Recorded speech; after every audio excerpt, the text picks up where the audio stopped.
Hey, it's Tonscark11 with the start of a new series similar to my Blade buff series for Xenoblade 2. This is Triangle Strategy unit buffs, going over hypothetical ways to rebalance the units in Triangle Strategy.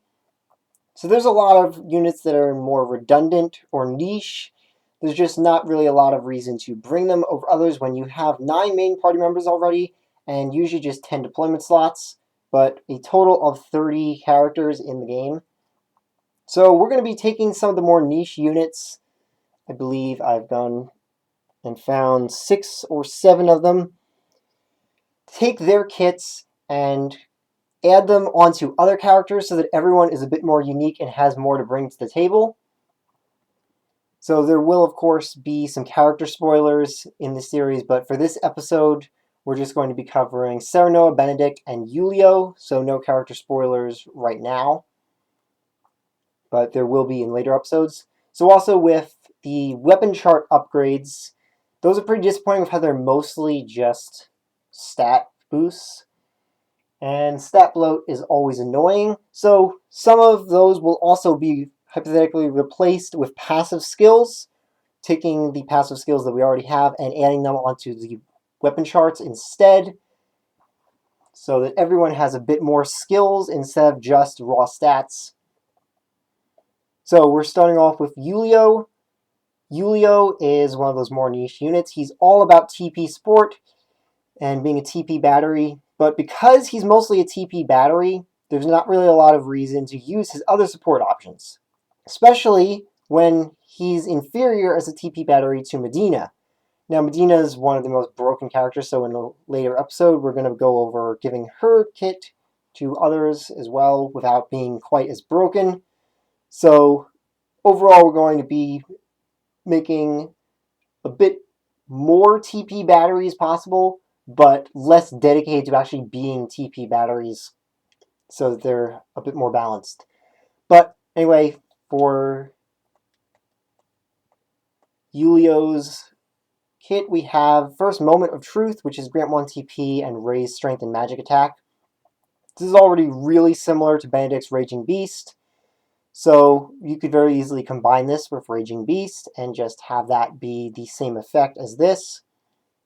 Since Benedict already has a lot of really good support options, he would not be dedicated to just being a TP battery like Julio is, using only this one skill. You would use it when you really need it, and use other skills when you need them, since Benedict has a lot of really good support options already. So this would just make Raging Beast a bit better.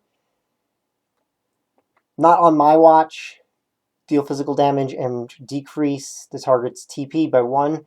This fits really well with delaying strike already on Serenoa, with Serenoa's kit being a mix of offense and support.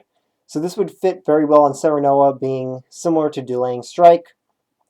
You could either delay an enemy's turn, or you could decrease their TP so that they can't do something on the next turn. KO TP, this could very easily be put onto Serenoa's weapon upgrade chart. It's already on Frederica's, I believe. So we would put that onto Serenoa's to give him another passive skill. Finish them. This is redundant. There's no real reason to have this. TP Barrier. This is another one that could go on Serenoa's chart. And I think this one could fit as an ore skill for Serenoa, because we're pretty lacking in ore skills.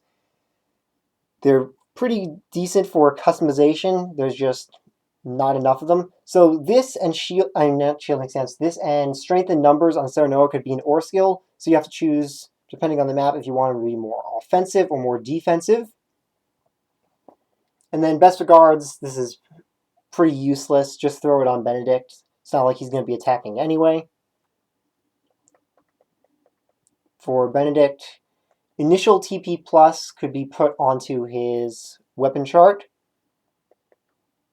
And for Serenoa, as already said, strength and numbers would go into the weapon chart as an ore skill alongside TP Barrier. Also, since we would effectively be removing Julio as a unit, we would have to go over how he would still keep his story, because I have an idea for that, and that's the character stories for the characters that we're removing would be a way to unlock upgrade materials for the weapon charts that could be used to unlock the skills that would be gained from them.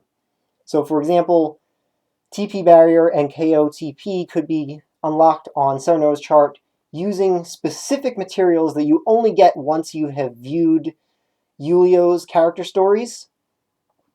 This would also give a lot more reason to view the character stories. Make sure you actually unlock them. Though in this case, since you wouldn't be using Julio, I guess you could just have them unlocked at certain points in the story, or they could be unlocked based on level of the characters. So the first character that has a skill that would be gained from them, just once they reach a certain level, they unlock the character story for Julio, for example. Not really thinking too hard about that, mostly just about how the skills could be given over to other characters. So not thinking about the story details of that, just some ideas to throw out there about how you could still keep the character stories and make them a bit more useful in gameplay instead of just viewing the story. So that is it for this first episode on how to buff Serenoa and Benedict using Julio's kit.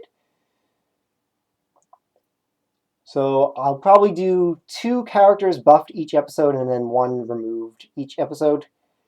And if you watch the end, then comment Blossom Dance down below. So see you next time.